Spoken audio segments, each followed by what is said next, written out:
इस बंजर जमीन की छाती पर जब उस दीवाने बूढ़े ने अपना कुल्हाड़ा लहराया तो आसमान के बादल भी सहम कर रुक गए। लोग हंसते थे कि रेत से पानी निकालना पागलपन है, मगर उसके चेहरे का जलाल किसी शहंशाह से कम न था। उसने दांत पिसते हुए कुल्हाड़ा जमीन के सीने में पैवस्त किया और धाड़ कर कहा, ये जमीन मेरी प्यास की कैदी नहीं, मेरे यकीन की गुलाम है। उसकी हर जर्ब रेत के जरों में जलजला पैदा कर रही थी, जैसे वो जमीन से नहीं बल्कि अपनी तकदीर से लड़ रहा हो।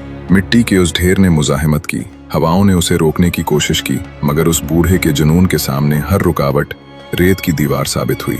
उसने आखिरी बार कुल्हाड़ा सर से ऊंचा उठाया और एक ऐसी कारी जर्ब लगाई कि जमीन का सीना चाक हो गया। अभी कुल्हाड़े की उस जर्ब की गूंज फजा में बाकी थी कि खुश्क रेत के नीचे से एक जोरदार धमाका हुआ और पाताल से पानी का एक शफ्फाफ फवारा आसमान की तरफ लपका। तमाशाइयों की आंखें फटी की फटी रह गईं, क्योंकि आज एक मुट्ठी भर खाक के इंसान ने अपनी हिम्मत के जोर पर कुदरत का फैसला बदल दिया था।